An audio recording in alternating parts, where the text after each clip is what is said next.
Hi friends, welcome back to my YouTube channel Automation Testing Online.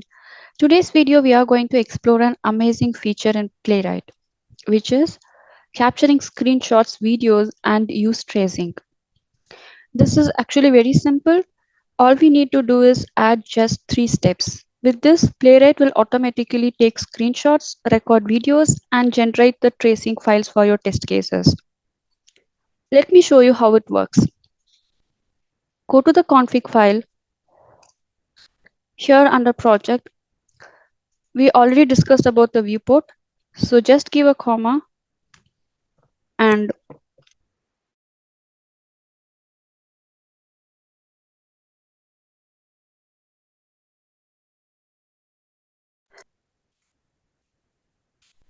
control and space bar.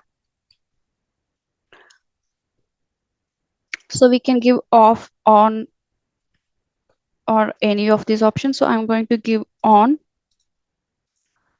Similarly for video, I'm going to give on and we have trace. For trace also I'm going to give on.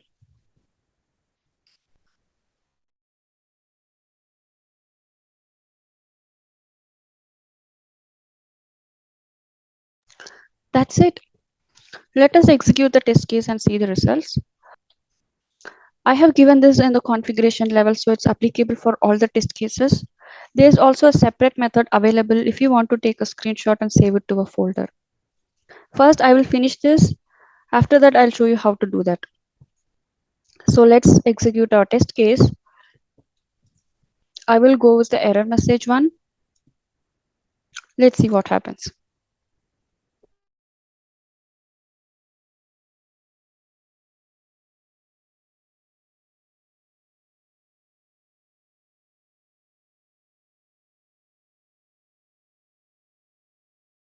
So the test case passed. Playwright usually gives the test report only if the test cases fails. We can also change that in the configuration file. As of now, we will just give this comment, which is npx playwright show -report my -report. So it will generate the report for us.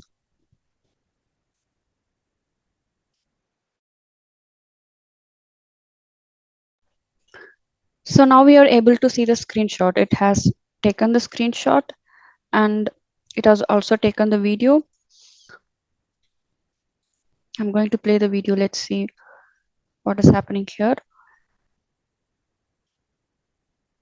So this is all has been recorded in the video, and the traces. Traces are very useful in the Playwright because traces provides us the step-by-step visualization of the test run.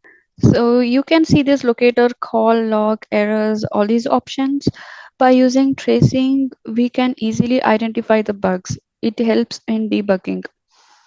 So when clicking on errors, it shows no error because our test case has passed. By clicking on network, you'll be able to see all these. Source, it will exactly show you where the test case, in which step the test case has failed by clicking on the source. So this is what, by using tracing, you'll be able to see these, the step-by-step visualization of the test run. So this is how we can capture screenshots, videos, and use tracing. Now I'll show you how to take a screenshot and save it to a folder. Let's get back to a Playwright documentation. In the search bar, if you type it as screenshot, you'll be able to see this page. So we have several methods to take screenshots. We can also take screenshot of a full page. And if you wanted to take screenshot of a particular element, we have to find the locator and then we have to save the screenshot in a path. I'll just go with the first one. I'm just going to copy this and paste it over here. So I have to create a folder under tests. I'm going to give it as screenshots.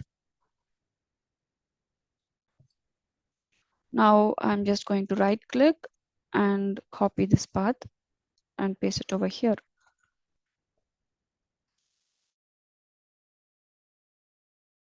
Now, if I execute this test case will definitely fail.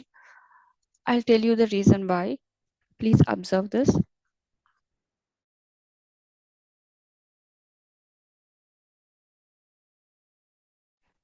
So the test case has failed, and the reason is that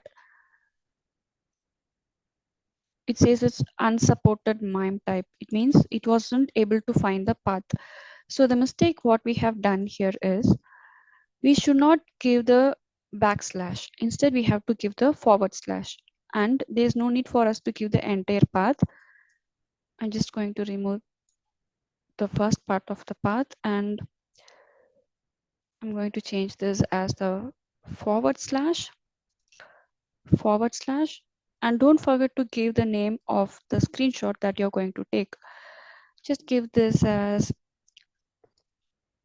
login dot. Don't forget to give the PNG extension. That's it. I'll execute the test case now and we'll see the results.